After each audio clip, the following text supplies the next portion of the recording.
यह कहानी हिंदू धर्म की सबसे प्रिय और शिक्षाप्रद कथाओं में से एक है। यह हमें सिखाती है कि बल और गति से कहीं अधिक शक्तिशाली बुद्धि और भक्ति होती है। कैलाश पर्वत पर भगवान शिव और माता पार्वती अपने दोनों पुत्रों गणेश और कार्तिकेय के साथ सुखपूर्वक रहते थे। एक दिन देवताओं ने शिव पार्वती को एक दिव्य और अत्यंत स्वादिष्ट फल भेंट किया। दोनों भाइयों के बीच उस फल को लेकर पाने की होड़ लग गई। विवाद बढ़ता हुआ देखकर भगवान शिव ने एक शर्त रखी, जो भी अपने वाहन पर सवार होकर पूरे ब्रह्मांड के 3 चक्कर सबसे पहले लगाकर वापस आएगा, वही इस फल का अधिकारी होगा और उसे ही प्रथम पूज्य माना जाएगा।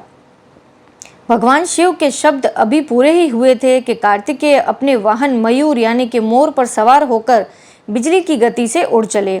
कार्तिकेय अत्यंत ऊर्जावान और फुर्तीले थे। उन्हें पूरा विश्वास था कि वे जल्द ही तीनों लोकों की परिक्रमा पूरी कर लेंगे, क्योंकि उनके भाई गणेश का शरीर भारी है और उनका वाहन एक नन्हा मूषक यानी कि चूहा है।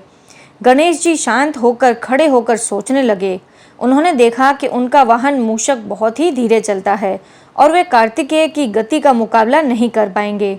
लेकिन गणेश जी केवल शारीरिक रूप से भारी नहीं थे, वे बुद्धि के भी देवता थे। उन्होंने कुछ क्षण विचार किया और फिर मुस्कुराते हुए अपने माता पिता के पास गए।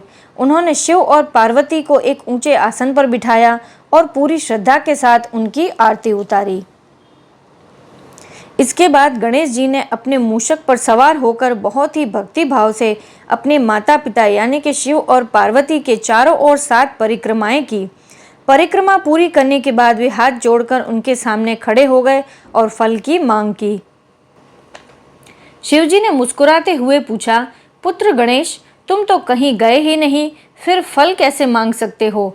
गणेश जी ने बड़ी विनम्रता से उत्तर दिया, हे पिता, शास्त्रों के अनुसार संतान के लिए उसके माता पिता के चरणों में ही समस्त ब्रह्मांड का वास होता है। जब साक्षात महादेव और आदिशक्ति यहाँ विराजमान है, तो मुझे कहीं और जाने की क्या आवश्यकता है? मैंने आपकी परिक्रमा कर ली, इसका अर्थ यह है कि मैंने पूरे ब्रह्मांड की परिक्रमा कर ली। यह तर्क सुनकर शिव और पार्वती गदगद हो गए। उन्होंने गणेश की बुद्धिमानी और माता पिता के प्रति उनके प्रेम को देखकर उन्हें वह दिव्य फल प्रदान कर दिया। कुछ समय बाद कार्तिकेय पूरे ब्रह्मांड के चक्कर लगाकर पसीने से लथपथ और थके हुए वापस लौटे। उन्होंने देखा कि गणेश जी तो पहले से ही वह फल लेकर आराम कर रहे हैं।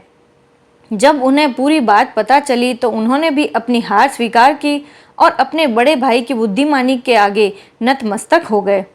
इस कहानी से हमें यह सीख मिलती है कि केवल शारीरिक शक्ति ही श्रेष्ठ नहीं होती, सही समय पर बुद्धि का उपयोग असंभव को भी संभव बना देता है।